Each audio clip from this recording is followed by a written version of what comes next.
A board wipe is bad for us here, but there's a super limited amount that they have in this color combo.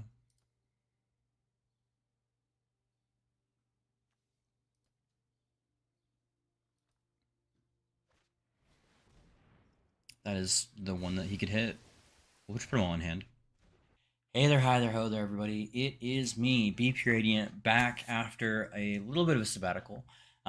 We are going to be doing another one of our rad labs for the Radiant Laboratory. This time we are playing Runo Stormkirk or Krothuss, Lord of the Deep.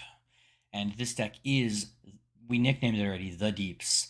And it is all about sea serpents, monsters, octopi, the works. Like, we are here to play into the theme as hard as possible and honestly have a great lineup of games for you, as you saw, hopefully, from that clip you watched at the beginning of the video. I am so excited for this deck. Real quick, want to give, we're going to keep this pretty short. But I do want to throw out, I do apologize for taking so long for this video to come out. I did make an attempt for it right after finals. I was not happy with both my energy and the results and everything to do with it. So I kind of took my time, got through moving, got through Christmas, and now I'm kind of recording that we're in the new house.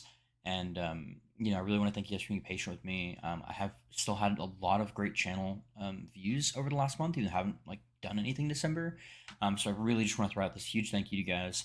I really appreciate everybody who's checked out my videos, and if you can, please leave me a comment down below with your favorite video we produced this year, and we will kind of try to do more of that stuff as we go forward. Big things are coming in January, guys. I talk about it a little bit more towards the end of the video, and so I don't want to delay it anymore, so let's get into it, okay?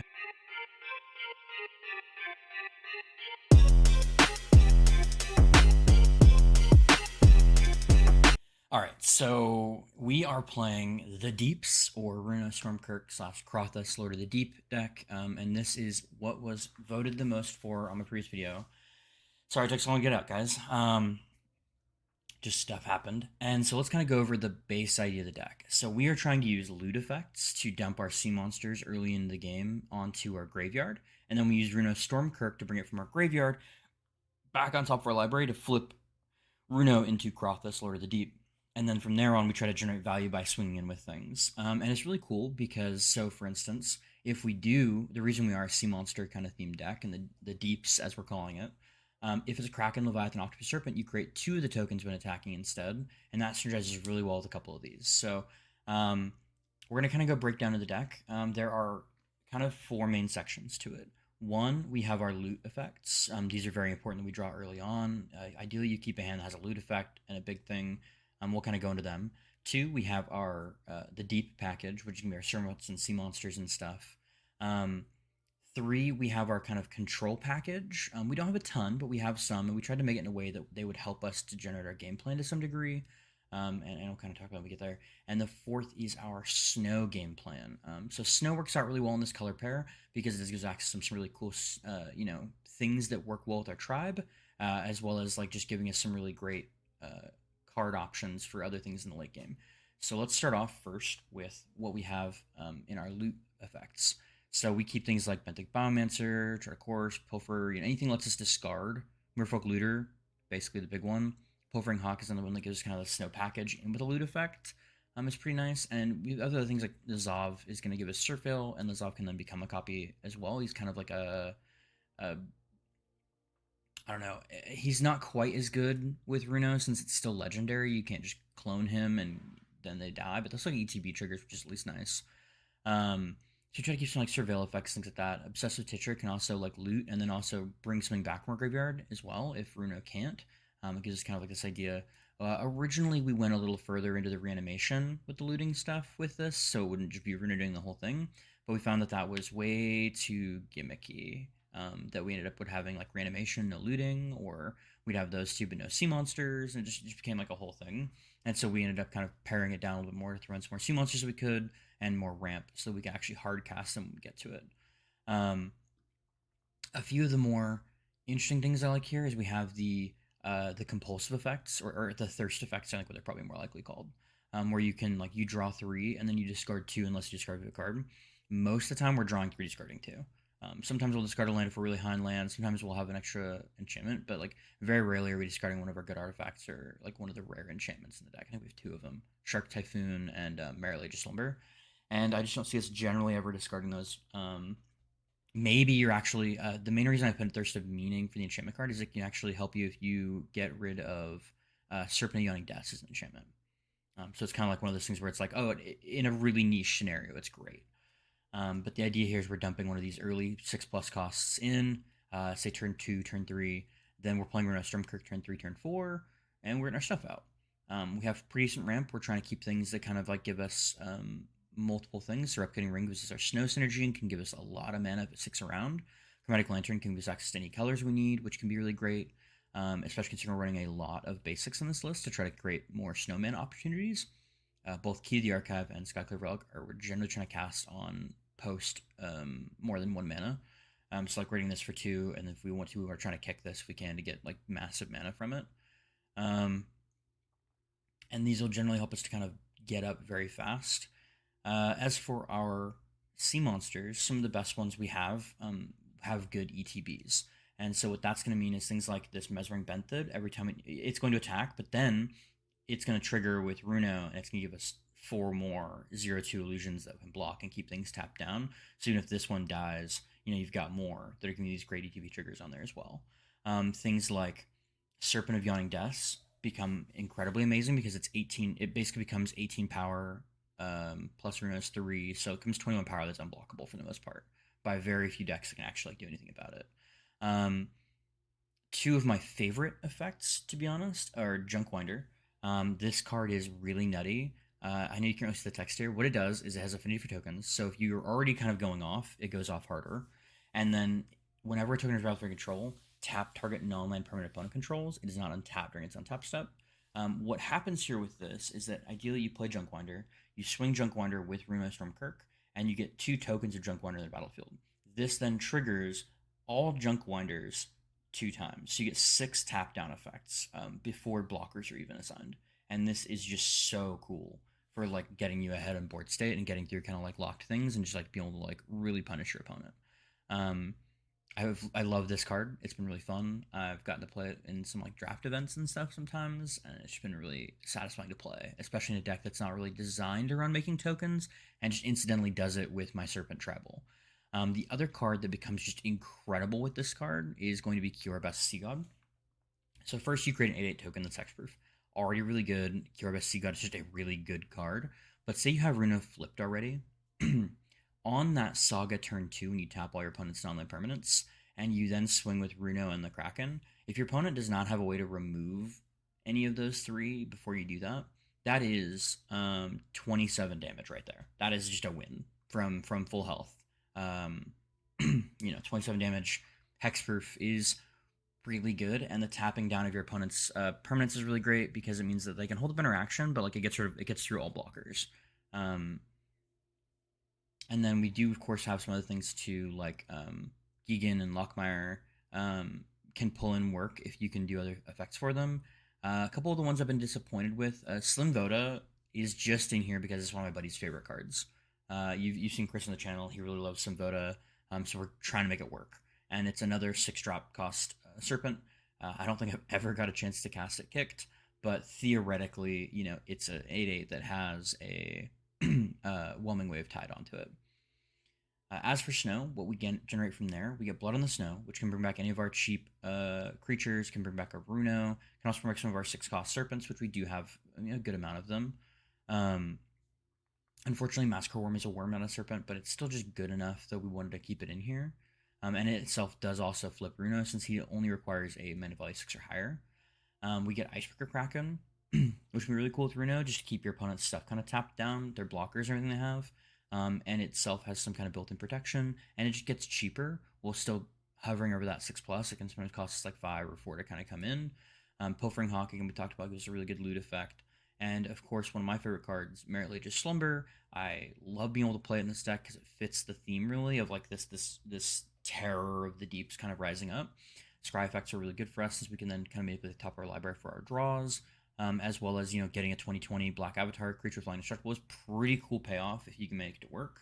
In testing, I made it work once, and my opponent immediately conceded before the token was even generated.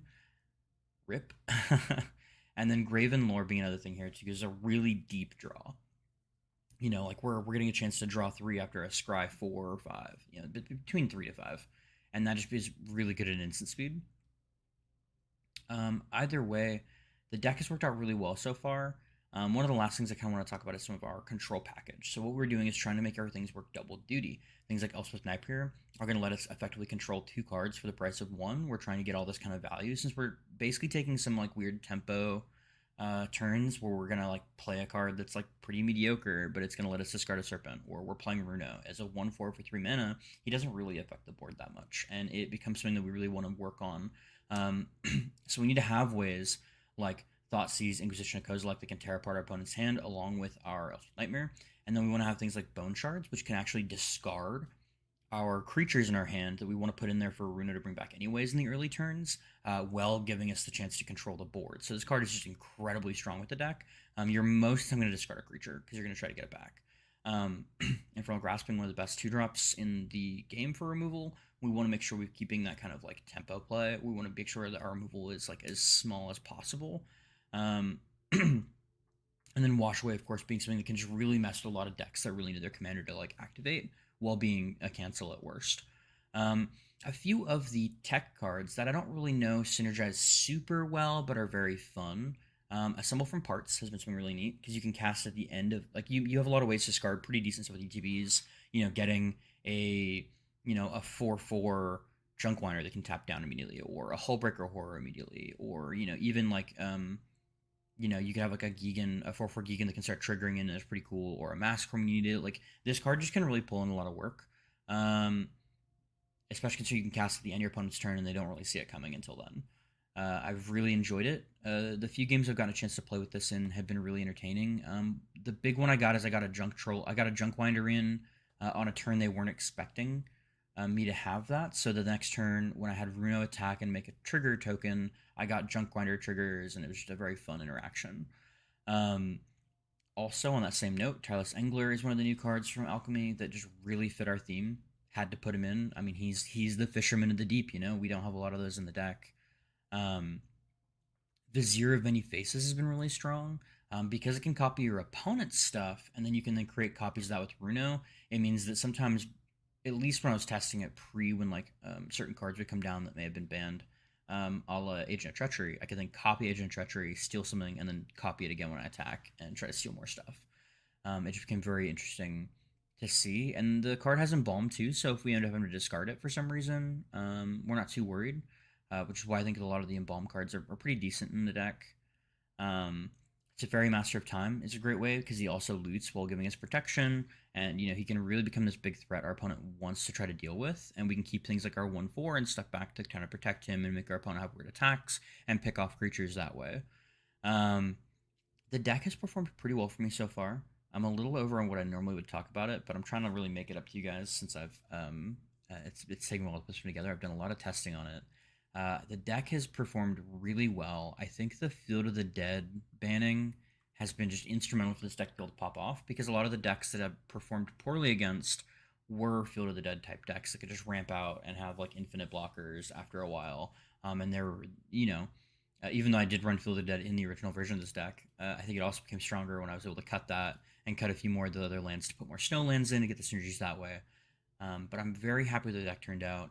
I'm sad I couldn't get our little twunk boy Runo here for it, but I hope you guys enjoy the games coming up. I think they are incredibly satisfying, and the deck really outperformed where it was when I first tried playing it before I lost the footage, like a half a month ago when I first reached the finals and still mentally exhausted. Like the games just went so much smoother. Thanks for watching, guys.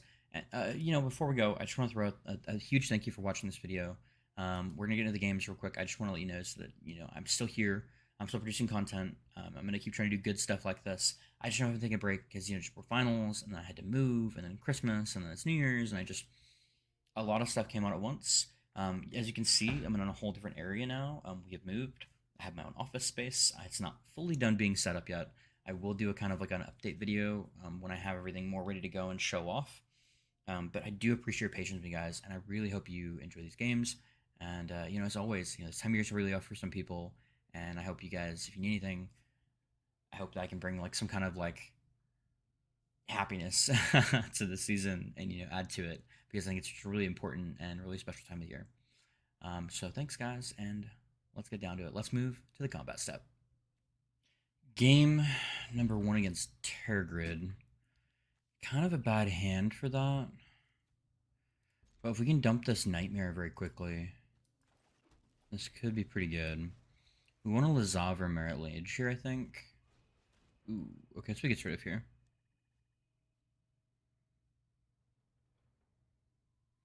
Could seem trying to get rid of the Lazav or the Elspeth Nightmare. Yeah. Hoping to scry away to get a land. Fortunately, doesn't quite work how we want. Ooh, perfect. Keep that in hand.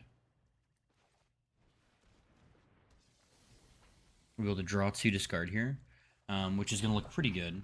We'll go ahead and get rid of the Hullbreaker for sure. And then let's do Stitcher.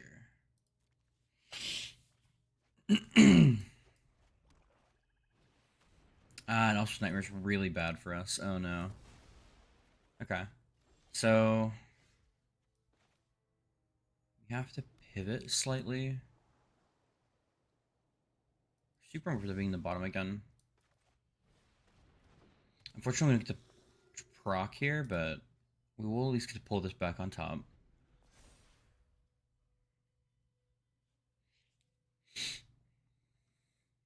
Hear the Whelming Wave, probably. Yeah. Unfortunately, we're just getting our hand kind of ripped apart here. I'm guessing he's got removal. Oh, no.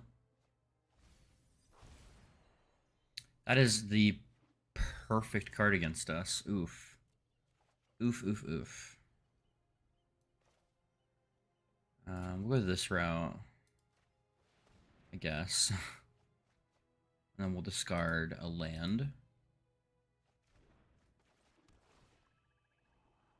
Keep that on top. Let's just play the Serpent.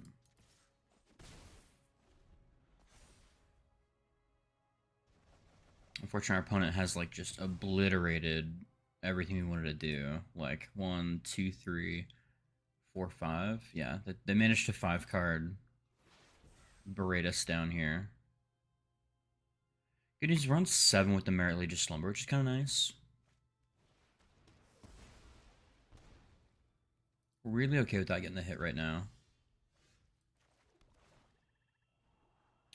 We'll keep that for the Tergrid. We managed our land drops really nicely. If they do kill the Serpent here, we're going to go ahead and Runo it back to the top. We could also potentially look to try to get the Merit Lage, go for the Merit Lage at this point. I'm not sure. Aldrin, Vengeance, Oven, Cottage, Familiar, Curse. Okay.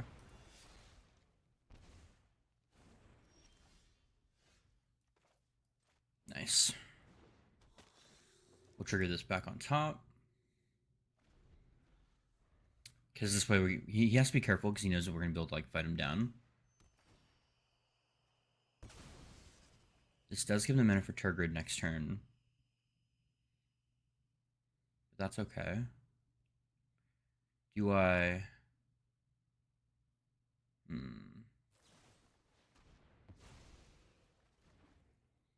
Super interesting. Okay, so let's make sure we don't have the creature out. Go ahead and drop this. So he could have the Tergrid's Invocation thing that makes like 2 creatures. But he'd have to cast it now. Okay, goes for the draw. This costs 4, I think, so he's trying to hit another land. I think it costs 4 after. Okay, he does hit it. So he casts it. We can get out the Serpent and the Yawning Depths first. Ooh, okay. I think we have lethal, right? He has to kill the Krothuss here? Okay. I still think we have lethal.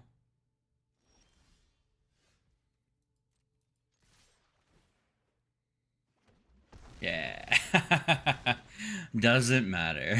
Our stuff is unblockable. Ooh. Tense game, but like they really got stuck on mana and allowed us to just outvalue them with big serpents. We are loading into game number 2. We have the Deep versus Izoni. That's interesting. They have 3 mana. The Bone Shred seems nice to discard and we draw and a Memory Lapse. I'm down to try this. Elves is bad. So we might just get rid of that now, maybe? Yeah. Get rid of the Assemble from Parts.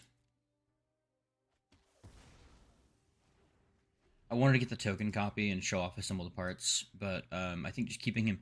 We're going to have a trouble keeping him down. And so it's just going to be important. I think we need to hit the 7 mana if they see God at this point.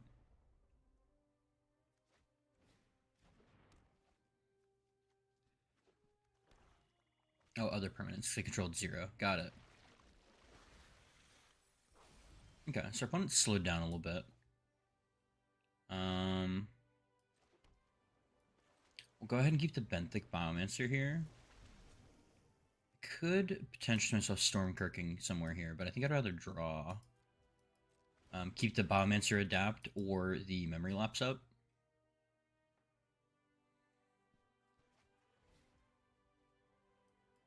Yeah, I mean, it doesn't cast, right?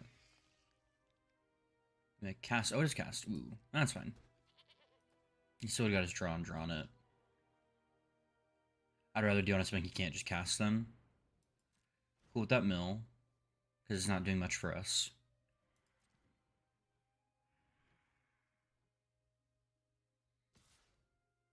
Let's see what happens here.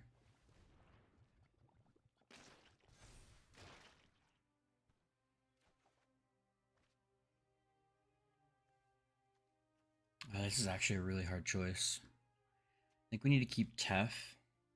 I think we're down to tuck the Memory Lapse for right now. Our opponent has 3 mana. They're really not doing much to us.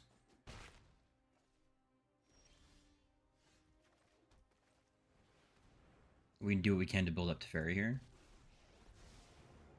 And try to build up our card advantage, or at least card selection. My tome.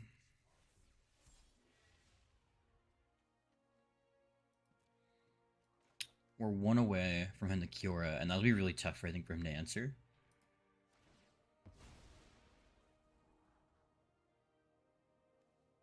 Because it doesn't matter if he keeps on top, because he's going to get rid of it. So it's kind of a weird timing to do it. Yeah, like he just tucked 2 lands. Oof. Oof. At least he has a lot of like scry effects right now. Does still hit a land. Could grab the Llanowar Elf back, yeah.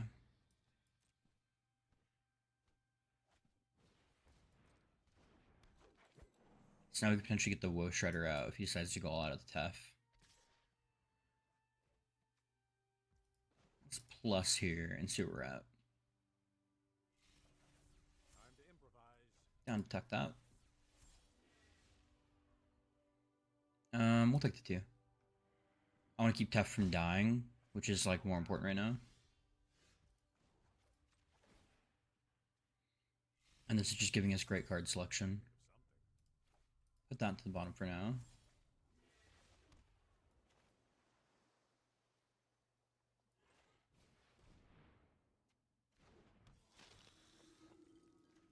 Drop Geek into the top.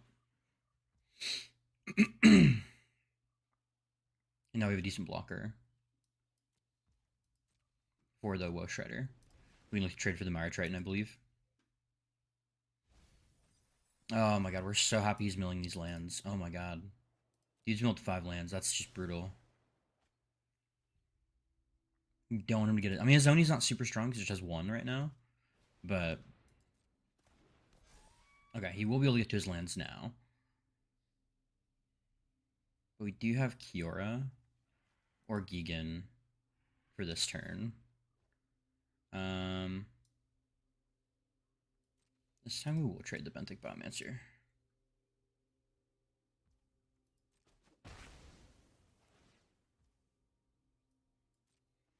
I didn't think about that. We are not going to worry about it because we want to trigger. Which is kind of like a Nambo, a little bit.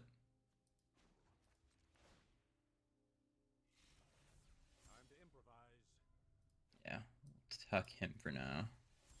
Would have been really cool to hit, actually. We're actually gonna do this.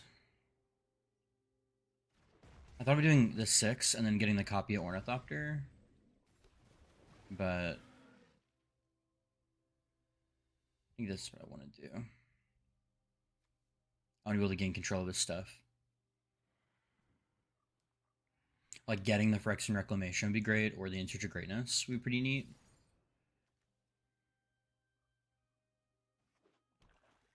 This kind of just feels like it limits what he can do to some degree.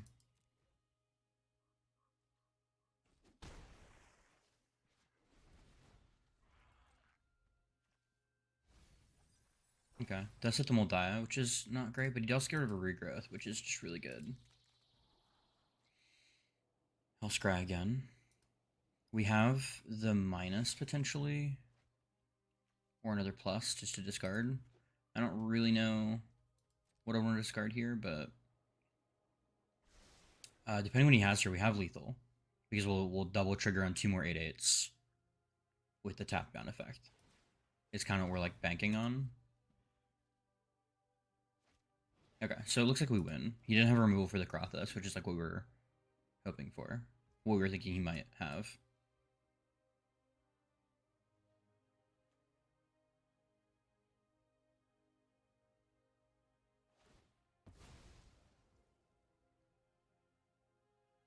So with that, we're actually going to do this to keep from getting blockers with the infestation. I guess only during his turn, but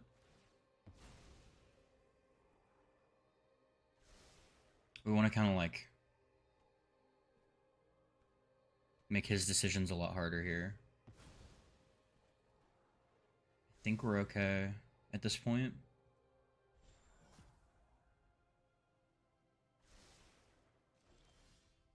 Okay. Nice. Okay, so we got the attack through with the Krakens. We triple up for 24, 27 damage. Yeah, if you have a flipped Krothuss into the Corsi's God, it's really strong. It's just really tough to deal with. Game number 3 into Riel, the Everwise. This will be a tough one because they're going to have a lot of removal for everything we want to do. But a Summon from Parts, Waker the Wave seems really good, actually. Like, ooh, really good. We're going to definitely prioritize Snowlands since we do have Snow Synergies in the deck.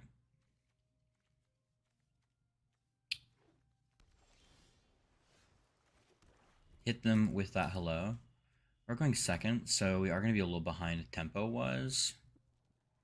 We'll have to see, though. Thankfully, we're drawing in a good amount of lands we need. Hit him with the nice, because we're also going to be doing that.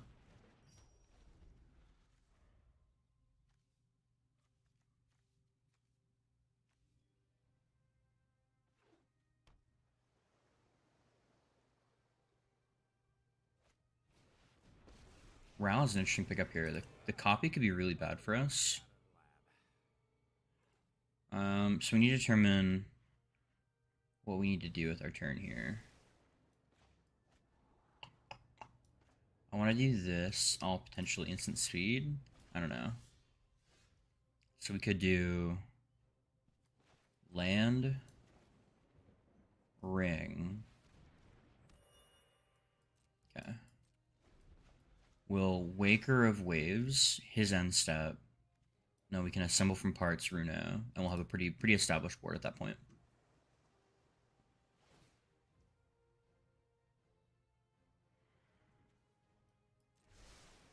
It doesn't go for the clone. Maybe I don't want to do this on that right now.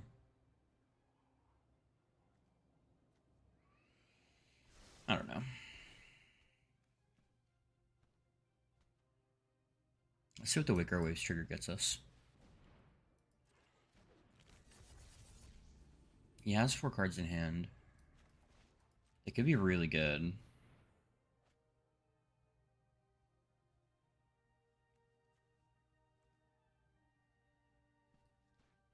Let's see this way.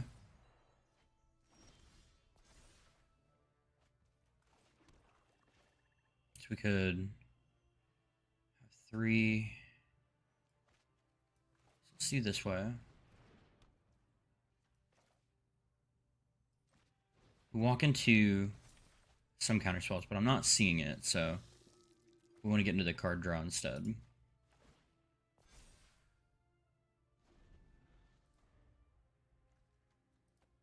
We have like a nice chain of artifacts, so like a certain artifact destruction could really blow us out here, but he is going for more scry, which is super interesting. So he's digging for something. The fact he's not copying anything is super interesting to me right now, because I feel like I would want to, with where I'm at in the game, where he's at in the game, I would want to start getting double value from this row.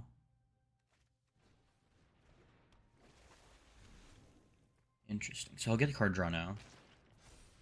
Because I always get to draw 2. But he's got to discard 1. I think we want to get that into your Kraken with a Assemble from Parts. Is where I'm currently leaning. Okay. Well, I need to decide if I'm hitting him in the face or not. I think I do. I think I have to just leave Ral alone. And go bop bop.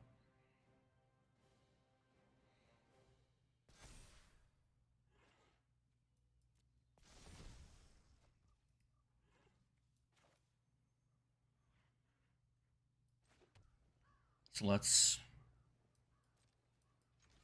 go face. 1, 2, 3, 4, 5, 6, 7, 8.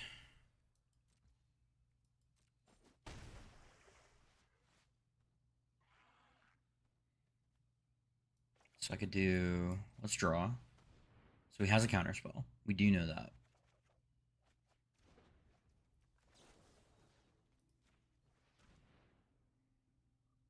The Pilfer is really good here too, though, since it'll get unblockable. I don't know if it'll copy it with unblockable if we discard stuff with it, but we'll figure it out. We know he's got counter magic up.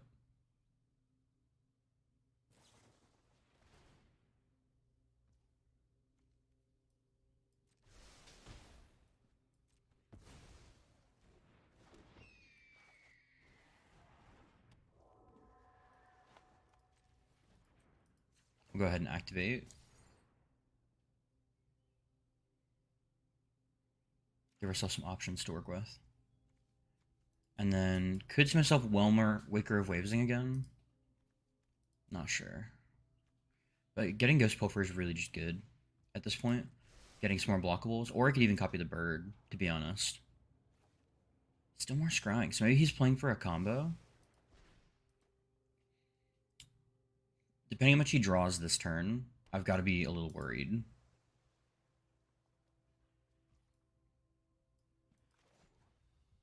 No, we're going to keep the action. We're going to getting like massive amounts of mana too.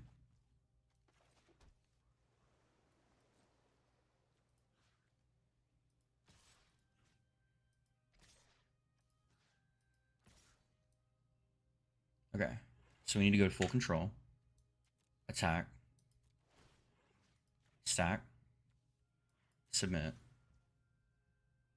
And then we need to trigger, discard. And we're going to see. I don't think it'll give him the ability there, but it's worth finding out.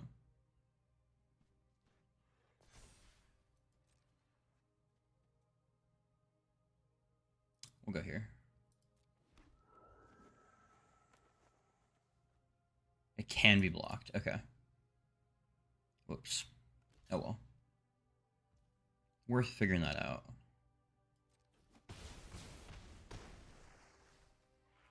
Let's attempt to go for this. Pretty nice. We have the Waker Wave, so getting another 2 of those would be pretty great because it's going to reduce the power even more.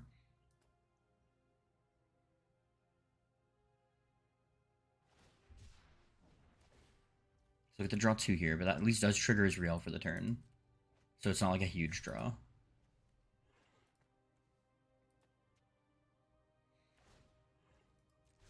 I don't know why I didn't scry first, man. I'm super worried. Like, this Ral Zarek is really concerning me. Because I'm just like, I think it combos with like 1 or 2 things. Okay. Okay, so he doesn't find it. Whew. Wow. A tense game 3 of our opponent just not really doing much. But I'll take it.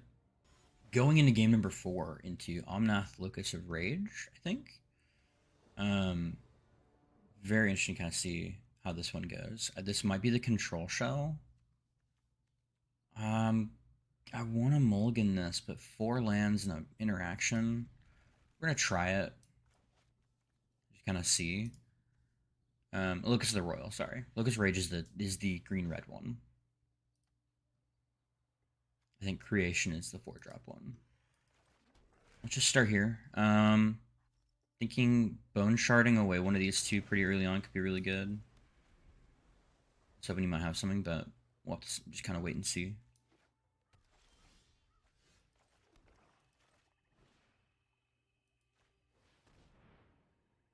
So I draw here. We will decline discard a land, and I'll get rid of the Gigan. No. Hullbreaker Horror. And Lockmire Serpent. Since this can come back to my hand, naturally, it's a good one to discard. And then I want to save Gigan to just run out on turn 6, I think. So far, we have an idea if he's going to be like an elemental based or if he's the control list we've been seeing around more. Cult Mix things is the control list where you basically play Omnath out as a way to generate value from your ramp spells, as well as be your 1 beater to like win the game. We'll just have to kind of wait and see. We'll bring Hullbreaker Horror back on top.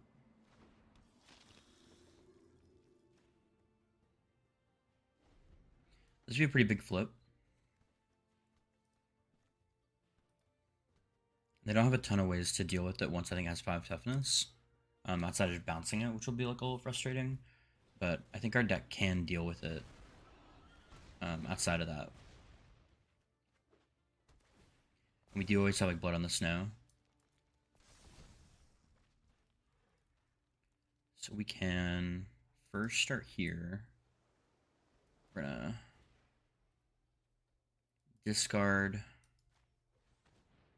the Waker of Waves.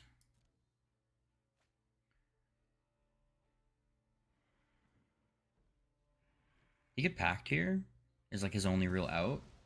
That takes his whole turn either way. Each requires 5, right? Yeah.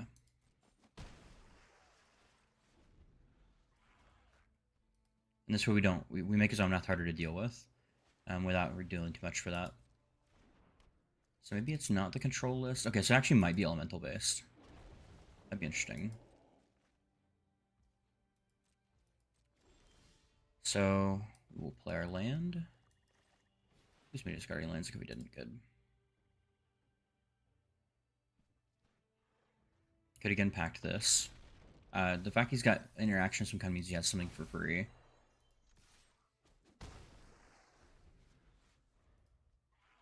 Oof. We needed the 2 lands we would have drawn. Our Promise seems really good in his deck, though.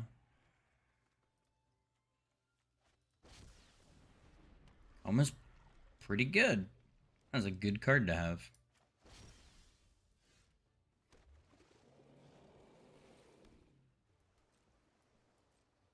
See if this is go to combat or not. Okay.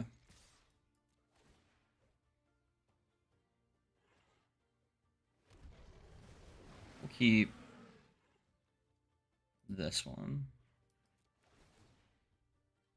I hope we hit something here, you know? Get a Pulver. That's pretty good. I'll take it.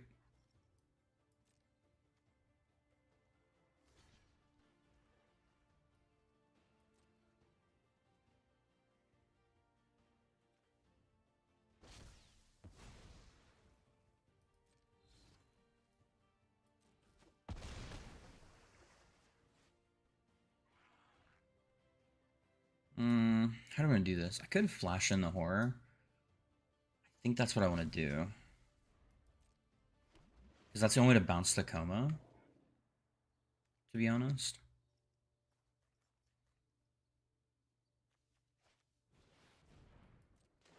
Whoa. Okay. You went for a big draw. Went deep on that one. We can also always bring back Egan, potentially. Or Lockmire.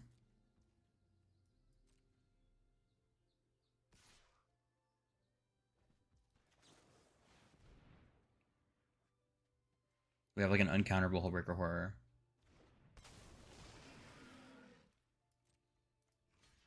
We're gonna risk it. Make him spin the coil. Yeah.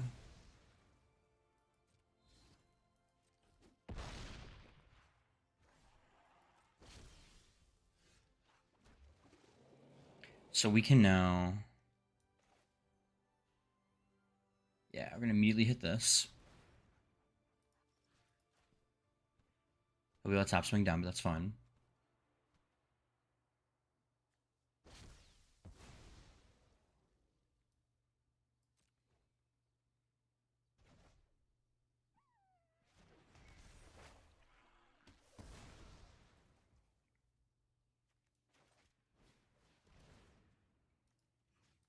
Bounce that to his hand. Make his life just that much harder.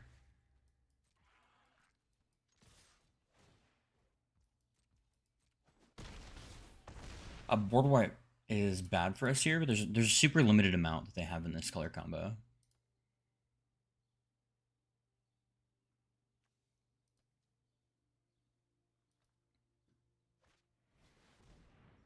That is the one that he could hit. We'll just put them all in hand. I'm pretty okay with that. Probably go ahead and grab Serpent to hand it too. Depending what he does here. Ideally, we'd like him to play like a regrowth type effect, so we can just like 2 for 1. Why? Oh, only as sorcery. Okay. So we can Kraken. No, I mean, it's gotta be Hullbreaker Horror. It is the way to go, I think.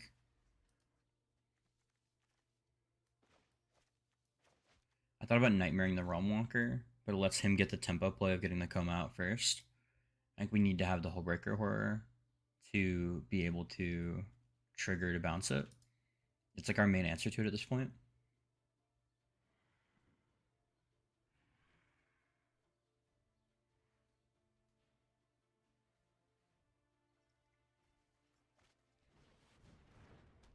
One, two, three, four, five. Okay.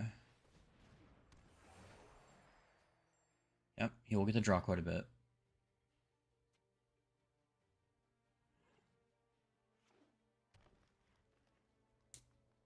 So we'll definitely kill. That's fine. It's actually really good. So we will get a chance to play land.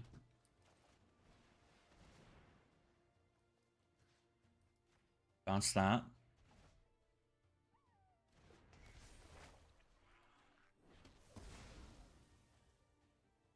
We can... The Guardian Idol.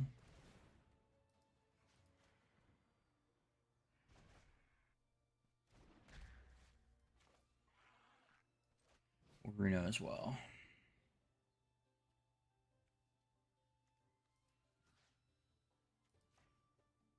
Actually pretty okay with that. I did not know it was not a May.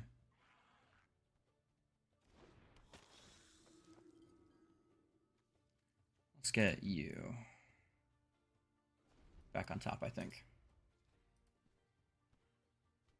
I wanted to get a really good sleep on us, but... And they also have no max hand size, so we need to be a little worried. But theoretically, if they don't have any good answers, we do get to flip the Hullbreaker, this Kirk, into Krothuss, so we'll then have 3 Hullbreaker Horrors. Okay. 2, 3, 4, 5, 6, 7, 8. So he'll get to kill the Hullbreaker Horror. Nice.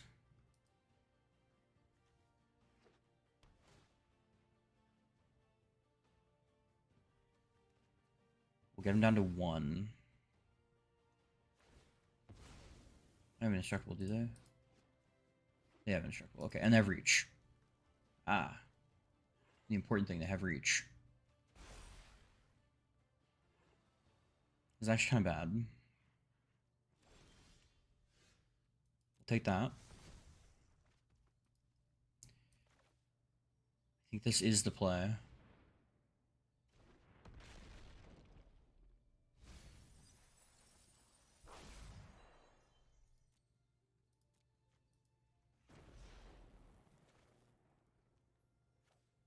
Let's Pilfer. Because a Pilfer getting to attack can just go through whatever.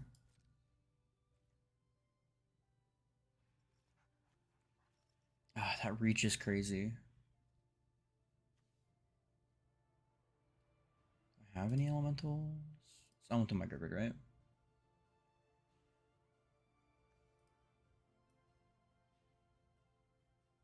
No. Okay, we'll pick no attacks.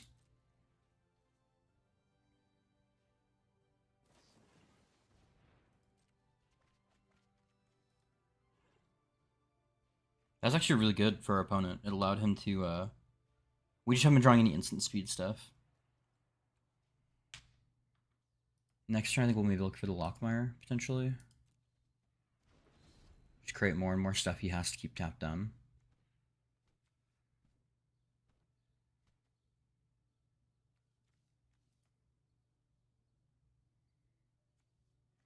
It sucks that it hides our opponent's stuff, even though we know, like, theoretically what they would have, but I understand why it does it. But it really makes it for, like, I wish I took notes. So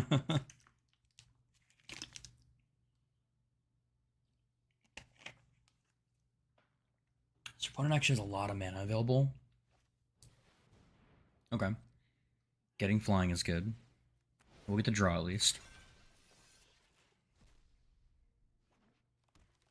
That's actually really neat.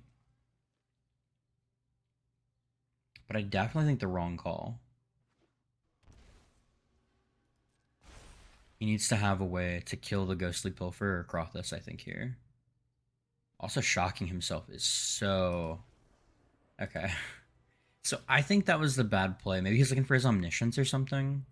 I'm not sure. But a really, really close game for our opponent. Almost stabilized to get out from under us. Alright, game number 5. Hapatra. This will be an interesting matchup. Yeah, I'm super down. We have a really good curve. We have a 1-2-3 that's pretty sick, to be honest. Our opponent's gone to 6. See if they keep. Gonna start a little hand hate. Nah, Blight's like out of here, man. Bookcase is so interesting, actually.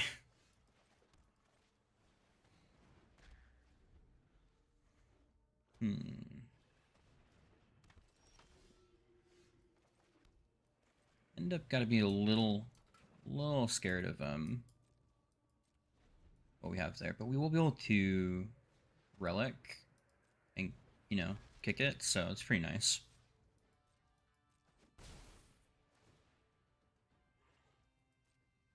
Ah, that's kind of cool.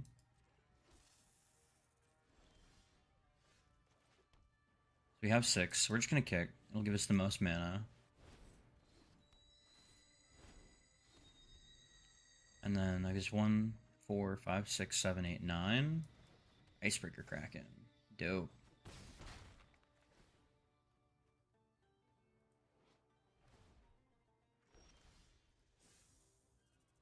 So we'll... Okay. We can Mind Stone into the Kraken.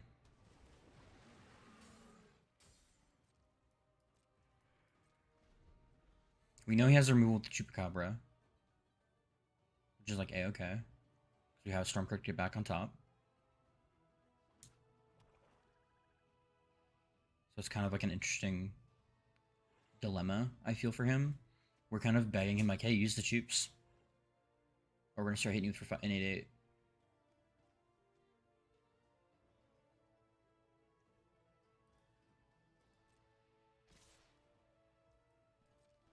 I have Death Touch. No, not man. I don't know why you do that. I almost fell for it, I'll be honest.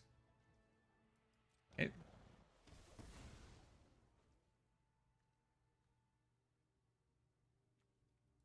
I almost turned the lands, but... Okay.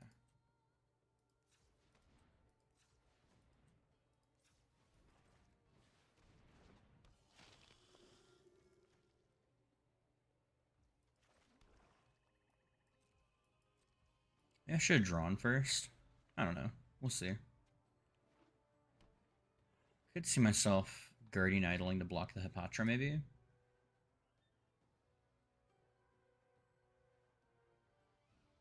I have to kind of wait and see what he does. I'd really like this to flip with the Kraken. That'd be pretty good.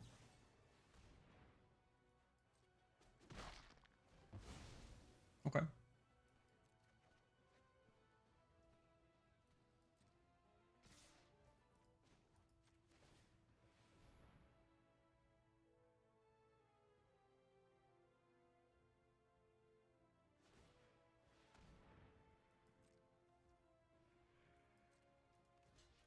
We'll go here then.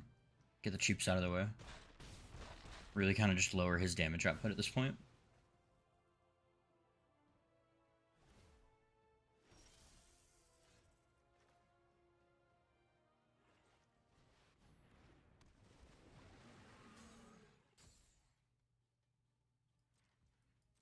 I think now we would probably take the hit. Yeah, I think we will. Our opponent has us on a clock. It's a slow clock, but it is a clock.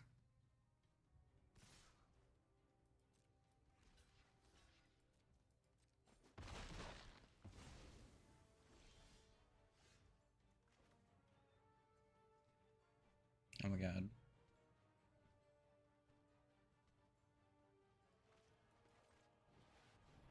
We need both, I think.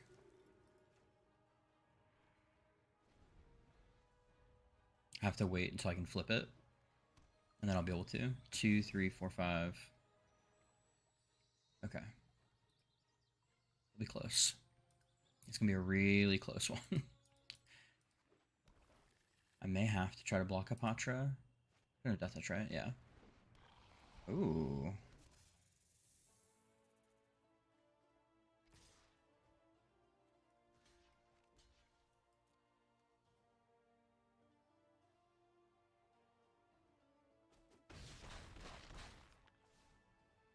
You have to get both off there. Okay.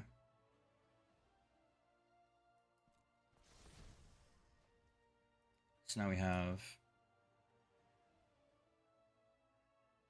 Not quite enough, but it's close.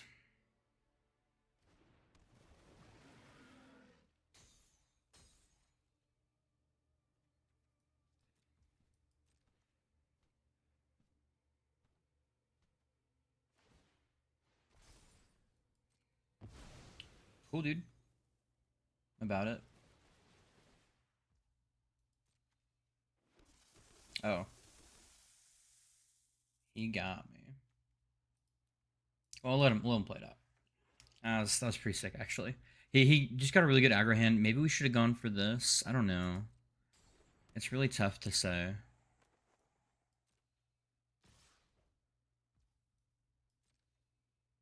Nah, should all go through. I thought about, like, chumping it and bouncing or whatever, but... such a good draw. Maybe I should have drawn the Mind Stone sooner. I don't play a lot of Hepatra decks, and he really just got to do a lot there. Paralyze is really good. Unfortunately, it was something we didn't hit. We didn't see it at all. I think we took the best we could, but it was a good game. So y'all have it. Our 5-game series went honestly a lot more positively than I thought it would, especially after, I've really been trying to iterate on this deck and do very small things since our first attempt at it earlier this month. But I knew that a lot of that came from me just being very mentally exhausted. So I'm glad that kind of taking that reset and stepping back allowed me to kind of come through and redo the series that I did on stream originally, and much improve our original score of like 0 and 5. it was important to me that I normally would be fine posting an 0-5, but like in all my testing prior to finals, this was not an 0-5 deck. So I really just I wanted to give myself some time and sit on it. But let's kind of look at what we're doing. So as you guys know, we're going to be taking it with our handy dandy litmus test. And what this is going to show us how bright this deck's future is. And so as we kind of like go through this, we look at our game 4 wins, just pretty good, close ones, but still wins. And we end up seeing our deck as brilliant. And I actually really believe this. Honestly, I think as we get more sea monsters and more things in the tribe, it can only really get better. And I think that I'd be really impressed to kind of see where this deck ends up going. Um, I think that there's a lot more I could kind of tinker with. As we get more, I think the alchemy cards are going to lean more towards it. I don't necessarily want to get anything for it in Kamigawa, but I could see us potentially getting something for like Brothers War, or even some ninjutsu stuff could be pretty neat if it kind of works with some of like because Runo does have evasion. I could see us potentially using stuff like that, or kind of play it by ear. I've been very excited for the changes I made to the deck, and I really hope you guys enjoyed the gameplay for this. Again, I'm so sorry that it took so long to kind of put this out. It really has been just like a very long couple of weeks, but I'm hopeful that in January I'm going to try to produce the most content I've ever done before I go back to school in February. You're going to see me stream more often. You're going to see me record more often. Hopefully, I'm going to make a lot more improvements to kind of like our existing infrastructure.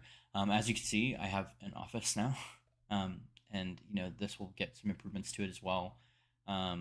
It'll look a little nicer. I'm going to try to get some white light. We have made some really big growth since we picked this back up couple it's about 4 months now, and I'm so proud of the way this has developed, and I really can't have done it without the support of my friends and family. And I just want to special shout out to people who have been on the channel before, the people who show up on stream, all that, your interaction, your comments like that. It really just helps to motivate me to do better. And that's what we're gonna do. This is probably my last video for the new year, probably. We'll do an update video soon once I've had the office a little more set up. I can kind of do like a little video tour. Yeah, guys, that is all I've got today. Same thing as next. If you guys have somebody you want to see me build out of the new set, please leave a comment down below, and I will do my best to get to them with something at least maybe not super unique, but at least something that I think is like fairly strong. I'm gonna try my best to like to do that thematic but strong deck building archetype still. Yeah. It's been really fun getting back to this. I forgot how much fun it is to record these kind of videos, so it's just been like a blast. I can't wait to like go through and try to edit and then create my thumbnail. I don't even know what I'm gonna do yet, but I'm excited. So thanks for watching, and as always, be radiant. Happy New Year and the holidays and all that jazz.